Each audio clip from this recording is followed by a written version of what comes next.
Hello, everybody, and welcome to the 180th edition of the Frank and Stan chat. And again, as those who watch this as a video will notice that at the bottom of my screen, and I think yours as well, there's Tracey O'Brien. Hello, Tracey.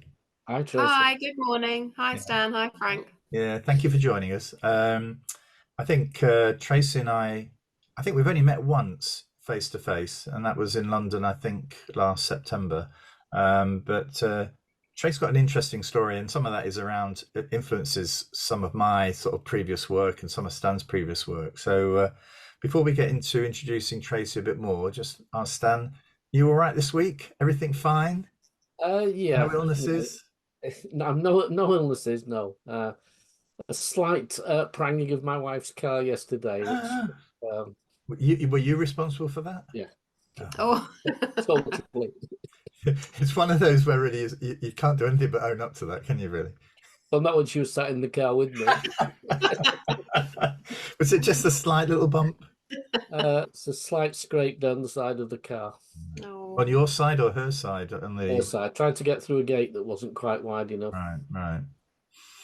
Air was blue, or don't you No, do no, that not sort of blue, thing? quiet. Quiet. Oh yeah, that's. I have to say when Ali, my wife, is quiet, that's not a good place to be. Anyway, um, Tracy, do you want to just introduce yourself for those people who are perhaps not familiar with your work and what you're currently doing? Yeah, hi. My name's Tracey O'Brien. I'm currently a head teacher of a school in South London. I've worked in education for, goodness me, I think it's exactly 30 years now. I'm a geography teacher, so I absolutely love geography and that it sort of hits all the world issues that we face. And I'm a real advocate of the humanities in our education system.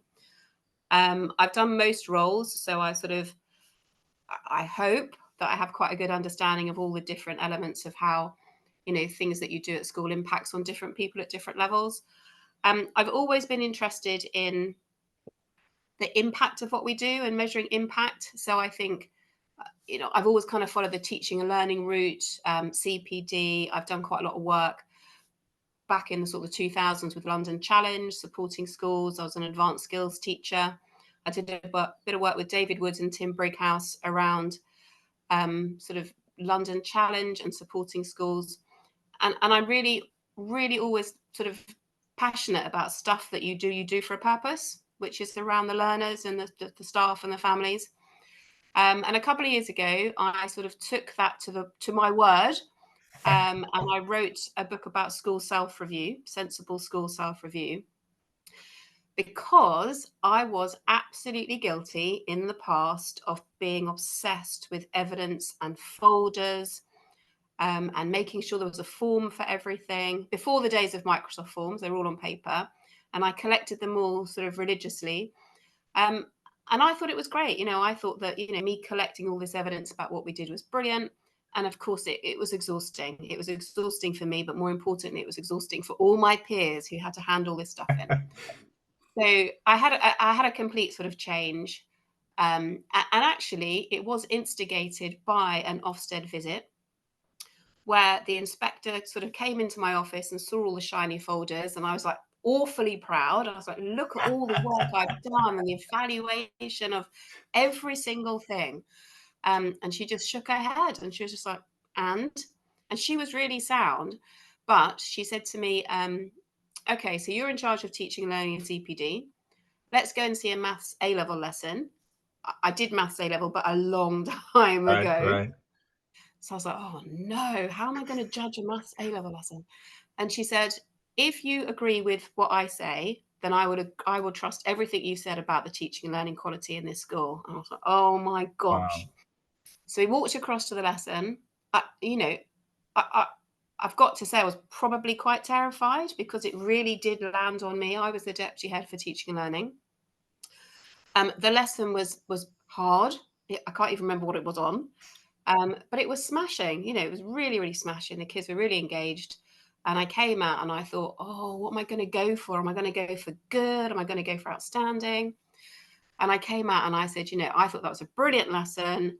It had really outstanding features. And before I finished the sentence, she said, oh, stop being so churlish. It was a great, fantastic lesson. I think we both agree. Right, I believe you. Right. And Right. that was it. And I thought, okay, my folders are irrelevant now, because she pitched it correctly, I think, which was about professional dialogue, trust in professionals, a nice bit of common sense. And I thought, yeah, okay. Yeah. So I wrote the book about self-review, and every single time I went to write something, Ofsted came up. Top-down accountability, pressure on schools, why people like me were collecting all of this nonsense in the first place.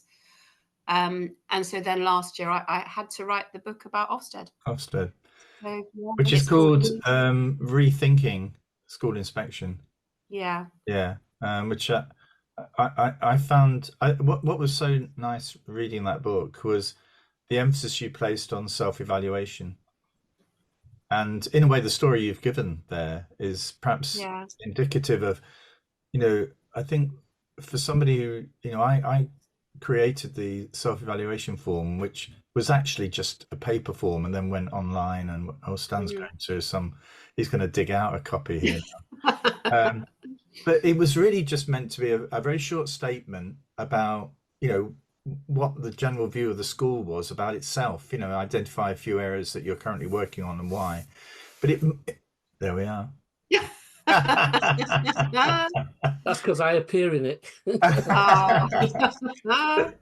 But actually, that seems to me the start. I mean, as your book indicates, that seems to be the best starting point, where schools are able to sort of make a statement, an opening gambit with an inspection team as to this is where we are.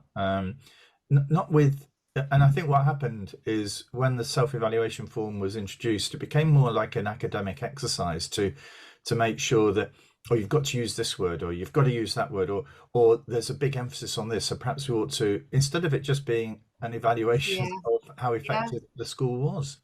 And I think that's where it lost its way. And I think it was sad when Michael Gove decided, as part of its reducing the burden on schools, that he got rid of it. Actually, self-evaluation is still there. I go into schools and people are still keen for me to have a quick look at their self-evaluation statement. But it is a shame that the inspection process doesn't incorporate that fully and have an expectation that it's there. Yeah, I absolutely agree. I mean, I love the SEF. Like you say, it does give you that opportunity to say, do you know what, we're working on these things. These things are going really well. These things we're not sure about, and we're trialing them or piloting them. And we've got some peer review sort of groups coming in to sort of help us tease out whether it's working. And actually, these things we know we really need to focus on. And I think you're right. I mean, I remember there was a whole kind of crew of professional SEF writers that were employed, which cost sort of consultancy money. So that was expensive for the school. Yeah. It didn't really summarize probably what the school and the leadership and the sort of community thought about the school. And it also then ended up just regurgitating the framework. So like you say about using keywords, it was, here's a writing frame, the framework. Yes. Let's put that in our school SEF with a couple of examples. But that's one of those unintended consequences thing, isn't it? I think. But I found, having read hundreds of these, it feels like, in schools, that the one thing that was often missing was actually the evaluation. It was just regurgitating of the data, even though everybody had the data, so didn't need it, but page after page after page, and then nothing. And my favourite one, I must say this, was one form entry primary, a tiny school, 38 children in total. And the head said, I've got my husband's SEF and we're adapting it to our school. So I said, right, what does your husband do? He's a deputy head in a secondary school. Oh dear. I mean, yeah. We'll get on to, I think we'll come back to inspection again, won't we, Tracey, I think, in this discussion. But Stan, what's caught your eye this week? Well, it's completely different from inspection. It's a case of wrongful dismissal, and a head teacher who won a case for wrongful dismissal. But I think it just raises some of the issues about teachers with their own children in school and where does the boundary lie between being a parent and being a professional in the school? Because this teacher was dismissed, this head teacher was dismissed for allegedly smacking her own child's hand at 6:30 in the evening in her office because the child was spraying some fluid around. And it was reported by the DSL, who was in the room having had a meeting with the head teacher. And it was investigated by the police and by the local authority, who both said no case to answer. The trust decided that wasn't what they were going to do, and so they had an investigation and decided that it was assault, and assault was against the school regulations and statutory guidance and everything else, and so she was dismissed. But the judge has come up with some really interesting things, like, for instance, as a parent, she can use reasonable chastisement, and actually, as a teacher, she can physically stop some child harming themselves or others. And those are in the school policies, and yet the school was saying there's no physical contact at all allowed. Well, in their own policies, there clearly has to be. Yeah. So and it just made me wonder, why had they pursued a case which, in my view, would have been a conversation? I don't know. Once the police and the local authority have looked into it and said there is no assault, there is no case to answer, then I just wonder why people pursue it. But it did make me think, when I was ahead, I definitely had teachers with children in our school, and you can look back in it and think, well, some handled that very well, and some didn't handle it quite as well as the others. Yeah. And it's an additional burden. I just think there needs to be some clarity around within a school about how that arrangement is organised, and at what point you're the teacher and at what point you're the Yeah, it's difficult to comment about that particular case, but it has triggered in my mind what used to do my head in. We used to have a code system on the front door, so staff could get in through the front door, but they would teach that some of the staff would tell their children what the code was. So I was finding the kids were coming in and they were then telling their friends what the code was. So everybody was using the code, so there was no security whatsoever in the school. And actually trying to pin that, I remember a conversation with a particular member of staff, because I was convinced it was coming through this person, but she was adamant it wasn't. It was one of those where, I was never going to win and she was always going to defend it, but actually that's what it triggered in my mind as well, about this sort of confusion that there sometimes can exist. Certainly did exist in that case, where staff have got their children in the school, which is viewed as a positive thing. I mean, lots of schools around here, private schools, give reduced fees if the children go to that school. It's seen as a sort of sign of a recommendation of the quality of the place. I can remember one of my staff with their child in the school, and he was amongst a group of 3 or 4 who were absolutely beautifully well-behaved, bright boys who never did anything wrong.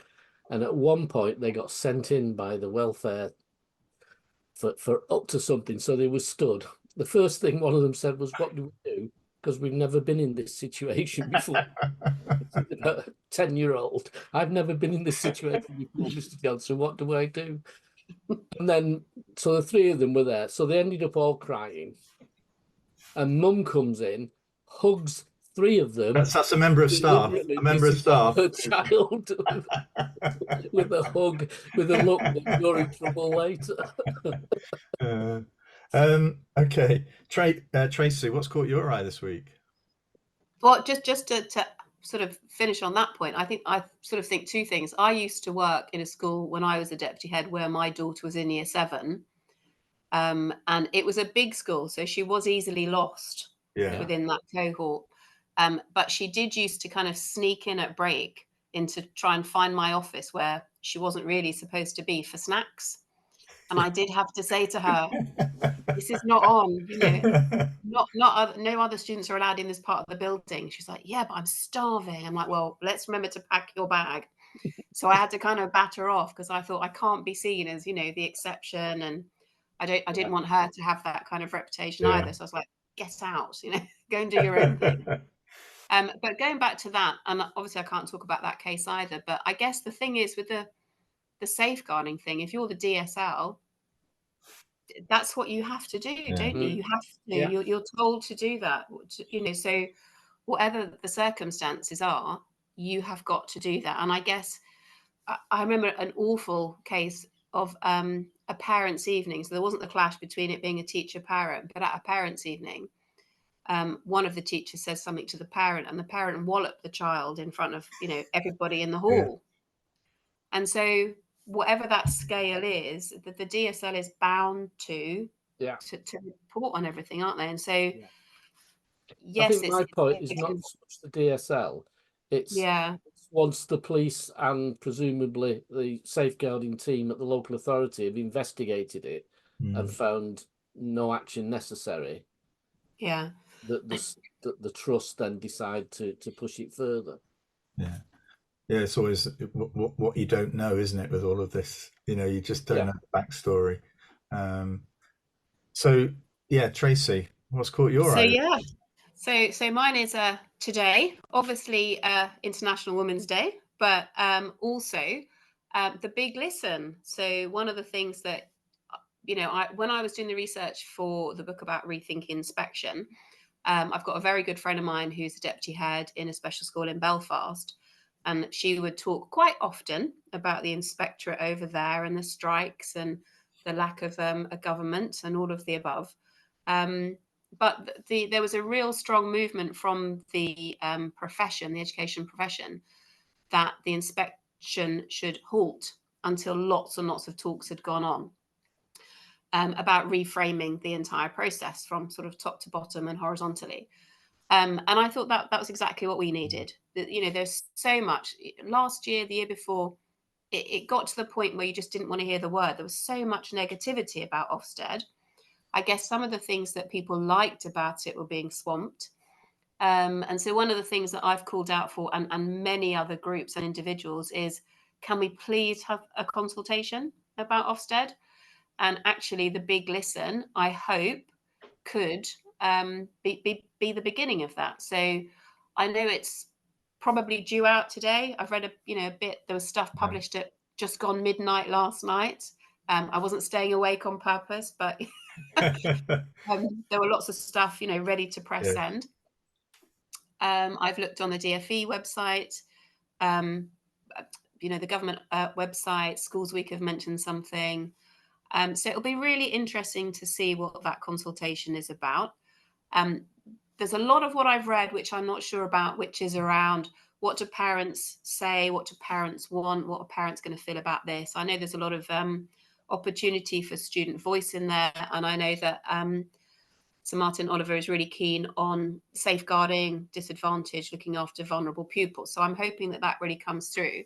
What I haven't seen yet, and it's probably purely because I haven't seen it, is what do schools get to talk about? You know, what are the questions for schools? I know that there's some questions around reporting, the process. There wasn't anything around the framework, I don't think, although there might have been something around getting people together to write the framework, which I think is a really good idea, a much bigger group of stakeholders and professionals to do that. So I'm really excited to see what that looks like, how many people contribute, because I hope it's lots and lots and lots, and then what happens with it. And I suppose, like all of these things, what will be a bit sad is it'll probably take ages, but you know, I think due process is such that it will. So that's got me interested today. Yeah. Stan, did you have a feel about this? I just want it to have context in somewhere, that not everybody is judged on the same, you know, by the same framework, yes, but not by the same standards, because there is a different context in schools, and I think somewhere that's got to be recognised. Yeah. I think, yeah, for me, having been involved in some of these in the past, I think it'd be fair to say Ofsted, and this is not recent, used to just do what it wanted to do. It used to consult and would find a way in which it would identify particular groups of respondents who were positive about something and emphasize that. So for example, you might end up with parents and carers being very positive about something and virtually every single school being opposed to it, but in its response would say, well, parents and carers are really supportive of this proposal, so in effect had a very clear idea. It was, I think, Frank and Stan chat are very fortunate. In September we've got a guy called John Mallin who's going to join us. Now John Mallin is somebody that probably very few people know, but John was the most senior civil servant responsible for Ofsted in the DfE when I was there. And I think John's view over time is that Ofsted's moved from an inspectorate, inspecting and informing, into a policy vehicle for the government. And actually, I remember when I was, even when I was in Ofsted back 10 years ago, I often used to play the game with colleagues and say, well, what would you prefer? An Education Act or a framework? Which one would you go for? And often people say, well, and most people ignore Education Acts, to be honest. There's loads of bits of Education Act, like the 1944 one about collective acts of worship. I mean, that's still a law, but, I mean, nobody's checking on it. But actually the framework is something that you make a big difference very, very quickly. And if you get that wrong, then the impact is quite significant. I think the current framework is wrong, and I've felt that all along. I think that the big listener needs to make sure that it does get into the framework, and then it starts looking at the quality of the people that are inspecting against it. And I'm not sure that, this idea that everyone's got to be inspected over a certain period of time, I think that's just making the inspection workforce work very hard. Yeah. And actually the quality of them, they're just bringing people in that aren't suited to do it. They shouldn't be doing it, but they're running risk. The risk that they're running on a good framework is that you put rubbish people in doing the framework, inspecting against it, and then the whole thing falls down, And actually I think if you get the inspectors right, they can make a bad framework work, but can't do it the other way around. At the heart of it, you need to get your inspection workforce right, and I'm just not convinced that they've got them right. And I'd like to see much less inspection, much more focused inspection, where it can have a positive impact. I think that's training, Frank, or a lack of a career, because it used to just be HMI, didn't it? If we go back a long time, HMI inspected, and there was a career path into HMI. Now, there isn't a career path into becoming an Ofsted inspector as such. It's an added extra, if you like, if you're head of a good or outstanding school. And I just wonder if the preparation to be an inspector is as thorough as maybe it used to be. No, it's not. They've written about this, that in fact we put it in the select committee submission, that even when Stan and I worked, we had a year seconded to Ofsted in the mid-90s, and we had an HMI crawling all over us for that year. Quality assured every single inspection that we're involved in, and it was the most impressive bit of professional development I think Stan and I had ever had. Yeah. And then when I carried on doing a bit of inspection, and when I became an HMI in 2001, I wasn't let loose. I had a mentor for a year. And it was about understanding the culture and how you resolve the issue that Stan mentioned. That could pop up in an inspection. Well, how do you resolve that? Well, there are a lot of people that simply just go, oh, well, the framework says I'm going to do this, but actually there's a professional judgment that's required at that point. And I think that year gave me the opportunity to see a vast array of stuff that I'd never seen before. And all of that, I think, has just sort of meant that I'd had two professional development experiences with Ofsted, which were the highest quality, and they just don't get that now. They're in, inspectors are in, they do a couple of weeks training, they do a shadow, then they're signed off, they're off.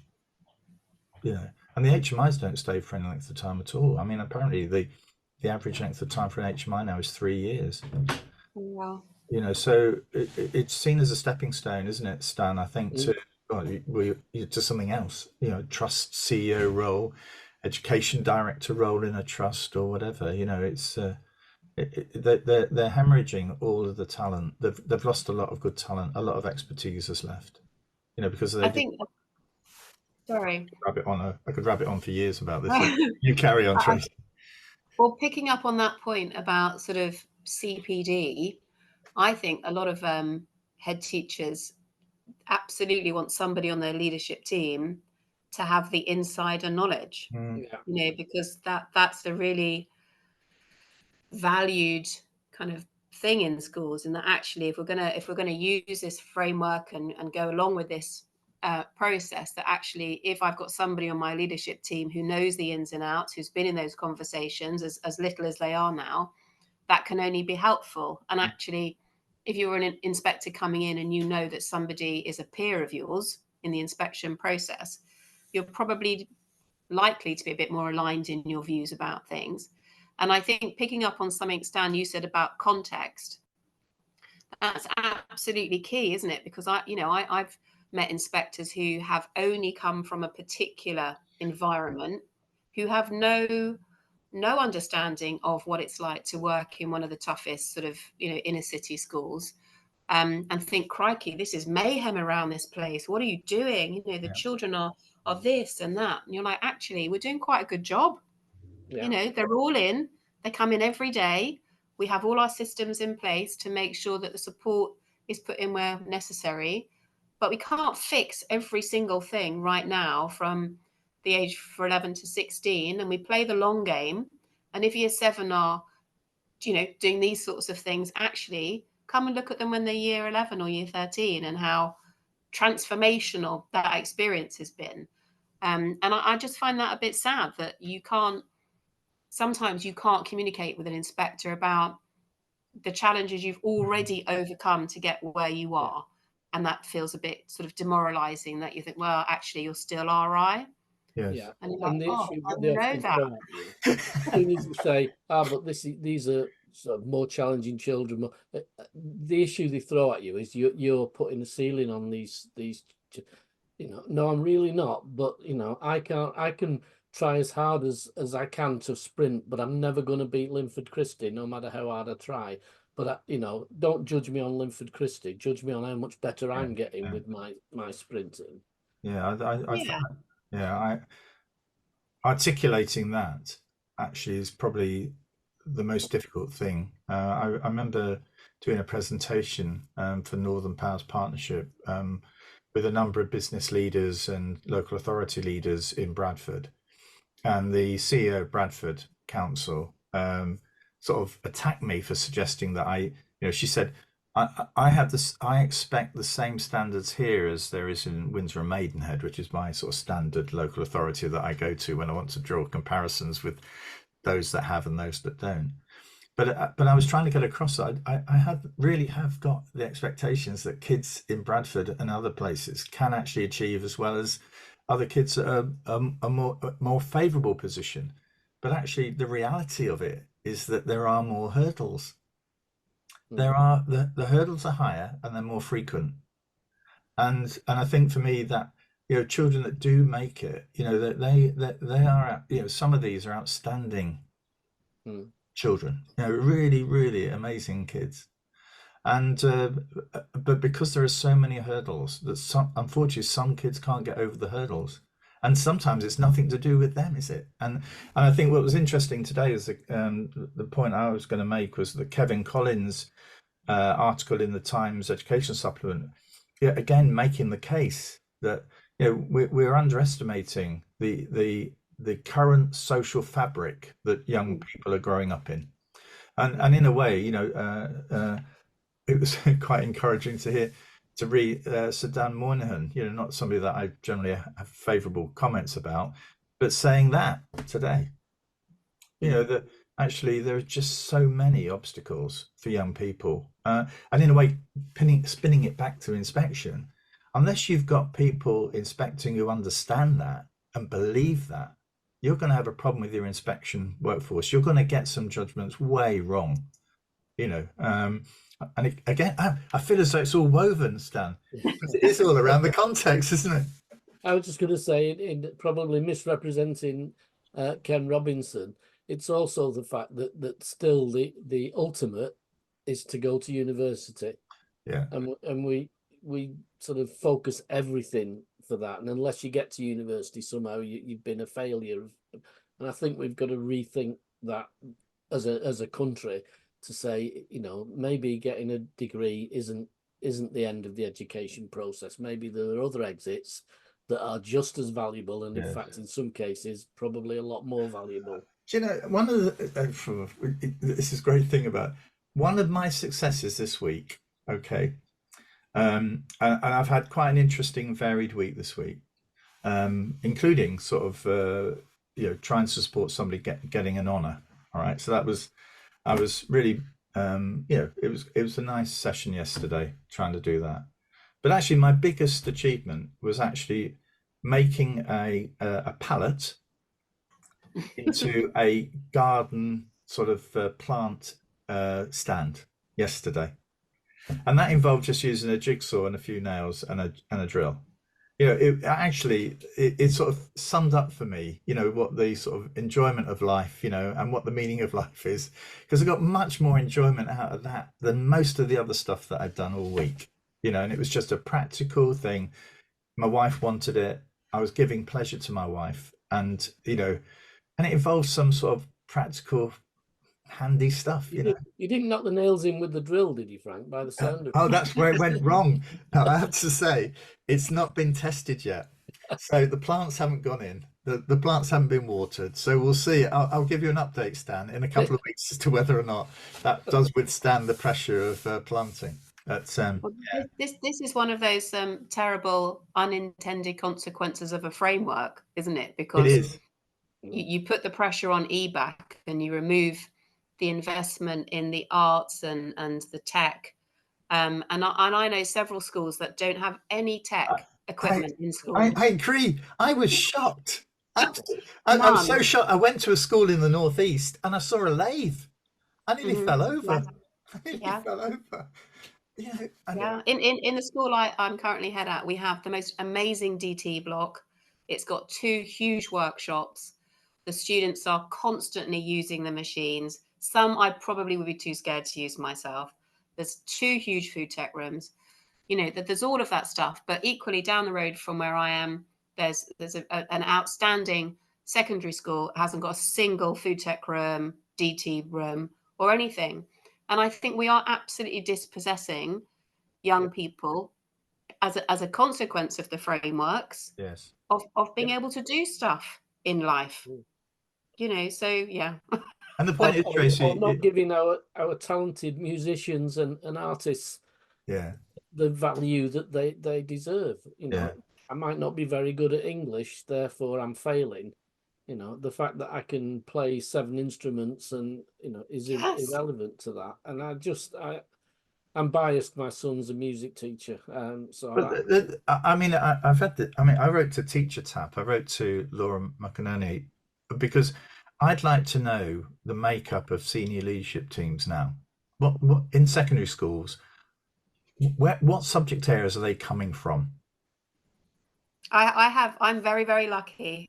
You've got a good range. I've got DT. I've got science. I've got maths. I've got. But you're committed to that, aren't you? Your school, absolutely. your educational philosophy is that. Yeah. But that school down the road, you're desperately trying to keep your head of maths. Oh well, we'll make you part of the senior leadership team. But the head of PE or the head of music. Oh well, we don't do. We have a sort of integrated arts program, so we don't actually have too much music going on. I find it all quite depressing, to think that some subject areas have more opportunity for career growth than others. That's at the heart of it for me. And in a way, the framework promotes that. Yeah. Well, Michael Gove, wasn't it, who said, music wasn't academic enough. God. I honestly, if you said that, anybody look at a bit of notation, musical notation. I mean, heaven help me. I mean, Yeah. oh my God. Yeah. I think it's about the hardest thing I've ever It tried is, to do. yeah. And I mean, that guitar behind me, I mean, just I can play it, but actually, you know, I'm now onto music notation. You know, I've tried to avoid the theory for years, but now I'm into it. And oh, wow, you know, right. Good chat. Yeah. Enjoy it. I enjoyed it.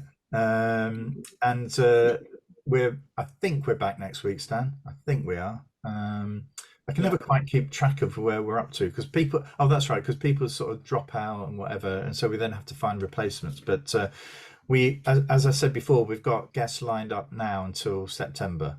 So It's amazing. it is. I can't believe it. We did Yeah. it. And people phone me up and say, "Can I be on the Frankenstein chat?" And we don't have massive viewing figures. It's really weird. Sometimes, like we do, sometimes there's some that hit thousands, and there are others that hit 30. And the ones that hit 30, some of those are the best chats. Yeah. You know.